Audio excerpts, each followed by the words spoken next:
Dinosaurs जो रेंगने वाले जीवों के वंशज थे, लेकिन आकार में बहुत ही बड़े। डायनासोर्स ने पृथ्वी में बहुत ही लंबे समय तक राज किया। करीब 11 करोड़ सालों तक इस धरती पर इन दैत्याकार छिपकलियों का राज था। परंतु उसके बाद क्या हुआ? आखिर ये सारे डायनासोर्स कहाँ विलुप्त हो गए? आखिर वो कौन सी घटना थी जिसने इनका नामो निशान मिटा दिया? इसे जानने के लिए हमें समय में फिर से पीछे जाना होगा। तो आइए चलते हैं आज से 6.5 करोड़ साल पीछे।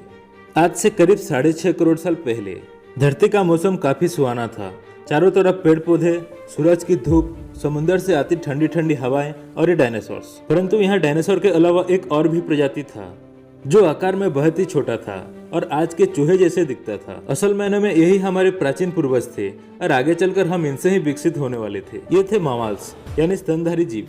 आपकी जानकारी के लिए मैं बता दूं कि डायनासोर्स अंडे देते हैं, लेकिन मैमल्स अंडे नहीं देते हैं और हम इंसान भी एक मैमल हैं। उस वक्त ये मैमल्स डायनासोर के डर से जमीन के अंदर बिलों में छुपकर रहते थे और इनकी यही खासियत इनके लिए वरदान बनने वाला था। जब ये सारे जीव धरती में आराम से अपना जीवन बिता रहे थे, उस वक्त एक 10 किलोमीटर के डायमीटर वाला एक एस्टेरॉयड सीधे धरती की ओर बढ़ रहा था। धरती के ग्रेविटेशनल फील्ड में घुसते ही इसका रफ्तार और भी तेज हो गया। प्रत्येक सेकंड के साथ साथ ये धरती के करीब और करीब बढ़ता जा रहा था। करीब 70,000 किलोमीटर प्रति घंटे के रफ्तार से यह धरती के वायुमंडल में प्रवेश करता है। धरती के वायुमंडल में घुसते ही घर्षण की वजह से यह एक आग के गोले में बदल गया। इसकी चमक इतनी अधिक थी कि इसके 800 किलोमीटर रेडियस में आने वाले सारे जीव पूरी तरह से अंधे हो चुके थे।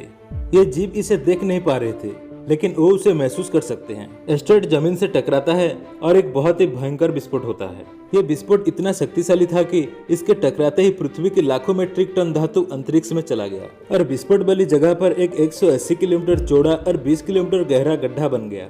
इस गड्ढे का सारा मैटर आसमान में धूल का एक बड़े बादल का निर्माण किया। इतने बड़े टक्कर के वजह से भूकंप के तरंग धरती के क्रस्ट में कई किलोमीटर दूर तक चली गई। इस वजह से समुद्र में विशालकाय लहरों का निर्माण हुआ और एक के बाद एक सुनामी के लहरें चारों तरफ बढ़ने लगे। धरती के महाविनाश का प्रक्रिया का आरंभ हो चुका था। इस विस्फोट में रेडिएशन की मात्रा इतनी बढ़ गई थी कि इसके 800 किलोमीटर के दायरे में आने वाले सभी जीव जलकर भस्म हो गए। धरती के अंदर मौजूद सारा जल इस गर्मी के कारण भाप में बदल गया। इस महाविनाश में उड़ने वाले जीव इन जमीनी खतरों से बच गए थे, लेकिन ये तो बस महाप्रलय की शुरुआत थी। विस्फोट की वजह से जो लाखों मीट्रिक टन धूल और पत्थर अंतरिक्ष में गए थे, ठीक 40 मिनट के बाद वो आग के गोले के रूप में धरती पर बरसने लगे। साथ ही धूल का एक बहुत बड़ा तूफान 20,000 किलोमीटर प्रति घंटे के रफ्तार से मौत लेकर आ रहा था। ये धूल के बादल कई किलोमीटर मोटे थे, जिसकी वजह से धरती पर सूरज की रोशनी पहुंच पाना असंभव हो गया। कई सालों तक धरती पर सूरज की रोशनी पहुंच ही नहीं पाई और इसके परिणाम स्वरूप धरती पर पेड़ पौधे की लगभग सारी आबादी खत्म हो गई थी। इस बादल ने धरती को चारों तरफ से ढक लिया था और विस्फोट के 90 मिनट के बाद धरती का टेम्परेचर 150 डिग्री सेल्सियस तक पहुंच गया था। इसकी वजह से जो डायनासोर्स विस्फोट के इलाकों से बहुत दूर थे, वे भी इस गर्मी से बच नहीं पाए। दोस्तों, इस महाप्रलय में धरती के कुल 75% आबादी पूरी तरह से साफ हो गई थी, लेकिन ये महाप्रलय किसी के लिए फायदेमंद साबित होने वाला था। डायनासोर का अंत एक नए प्रजाति के लिए सुनहरा अवसर था और वो थे मैमल्स। इन्होंने खुद को इस महाविनाश से बचा लिया था। अत्यंत गर्मी से बचने के लिए ये जमीन के अंदर रहने लगे और जिंदा रहने के लिए इन्होंने सब कुछ खाना शुरू कर दिया। इन डायनासोर्स के अवशेष आगे चलकर हमें भविष्य में मिलने वाला था, जिसे आज हम इनके अस्तित्व का अनुमान लगा सकते हैं। महाप्रलय के कुछ लाख साल बाद अब धरती पूरी तरह से डायनासोर से मुक्त हो चुकी थी और धरती पर एक नए शुरुआत की प्रक्रिया चल रही थी। इस नई दुनिया में हमारे प्राचीन पूर्वज समय के साथ साथ विकसित हो रहे थे। अब ये आकार में पहले से काफी बड़े हो चुके थे, परंतु ये अब भी दिखने में हमारी तरह बिल्कुल भी नहीं लग रहे थे, क्योंकि इसे आगे चलकर कई अन्य प्रजातियों में विकसित होना था। आज से करीब 4.7 करोड़ साल पहले अब धरती का वातावरण लगभग पूरी तरह से आज के समान बन चुका था। इस वक्त धरती का तापमान 24 डिग्री सेल्सियस था और धरती का एक दिन करीब 24 घंटों का होता था। इस वक्त धरती के सारे महाद्वीप लगभग पूरी तरह से जानी पहचानी थी। केवल एक नए भूभाग का रचना बाकी रह गई थी। धरती की टेक्टोनिक प्लेट्स में एक बार फिर से हलचल हुई, जो धरती के दो बड़े बड़े द्वीपों को एक दूसरे के पास ले जा रही थी। और ये वही भूभाग है जहाँ आज इस वीडियो को देखने वाले अधिकतर लोग रहते हैं। ये है इंडिया, जो एशिया महाद्वीप के ओर तेजी से बढ़ रहा है। इन दोनों द्वीपों के आपस में टकराने की वजह से एक नए भूभाग का निर्माण हुआ, एक नई पर्वत श्रृंखला हिमालय, और ये है दुनिया की सबसे ऊंची चोटी माउंट एवरेस्ट। इस पर्वत श्रृंखला में गिरने वाला बर्फ आगे चलकर कई नदियों का निर्माण करने वाला था, जो भविष्य में दुनिया के लगभग आधी आबादी को पीने का पानी मुहैया करने वाली थी। लेकिन यहाँ धरती पर अब भी कुछ कमी रह गई थी। धरती पर अब भी कोई चीज लापता थी। वे थे हम मनुष्य, लेकिन परिस्थितियां अब बदलने वाली थी। आज से 40 लाख साल पहले अफ्रीका के पूर्वी इलाके में एक नए पर्वत श्रृंखला का निर्माण हुआ जिसका नाम था ईस्ट अफ्रीकन रिफ्ट वैली। ये पर्वत यहाँ आने वाले मानसूनी हवाएं के लिए एक अवरोध बन गई थी और इस वजह से यहाँ के जंगलों में बारिश आनी बंद हो गई। और इसी जंगलों में रहते थे एप्स। ये पेड़ के ऊपर रहते थे जहाँ उनको खाने की कोई कमी नहीं थी। इस वजह से ये हमेशा पेड़ों पर ही रहते थे। लेकिन अब यहाँ समय के साथ साथ सूखा पड़ने लगा। बिना बारिश के जंगल पूरी तरह से साफ हो गई और इन एप्स के लिए खाने की समस्या उत्पन्न हो गई। खाने की तलाश में इन्होंने पेड़ों से उतरने का निर्णय लिया। ये है एडिपिथेकस रेमिडस। ये हमारे पूर्वज थे जिन्होंने एक बहुत बड़ा निर्णय लिया था।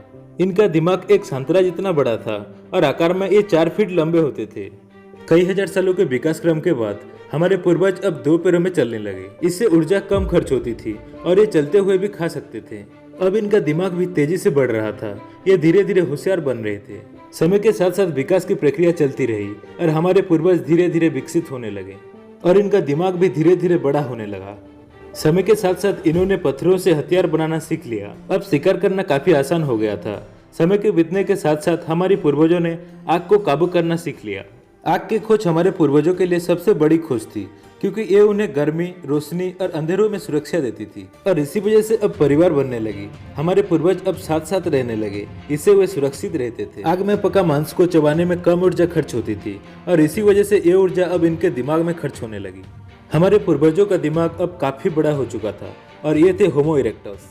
हमारे पूर्वज जो अन्य जीवों से ज्यादा होशियार थे और मिलजुल कर रहने वाले पहले जीव थे। इन्होंने अपने संदेश को दूसरों तक पहुंचाने के लिए अलग अलग आवाजें निकालना शुरू किया। इससे हमारे पूर्वजों ने भाषा का निर्माण किया जिसकी वजह से हम बातचीत कर सकते थे और ये हमारी सबसे बड़ी उपलब्धि थी। यही वो आखिरी विकास क्रम था जिसके बाद विकसित होकर हम बने।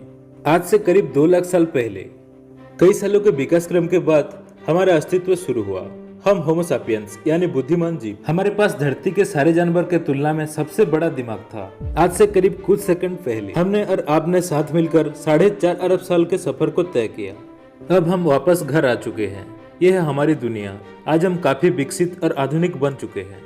हम आज जानते हैं कि ये समुद्र कहाँ से आया और ये भी जानते हैं कि ये जमीन जहाँ हम खड़े हैं उसका निर्माण कैसे हुआ और आखिर में धरती में जीवन कहाँ से आया था। तो आज के लिए बस इतना ही। अगर आपको इस वीडियो पसंद आया हो तो इसे लाइक करें और नीचे कमेंट में जरूर बताना कि आपको ये सफर कैसा लगा। और दोस्तों, अगर आप हमारे चैनल में नए हो तो हमारे चैनल इंडियन फैक्ट क्लब को जरूर सब्सक्राइब करें। अंत तक हमारे साथ बने रहने के लिए बहुत बहुत धन्यवाद।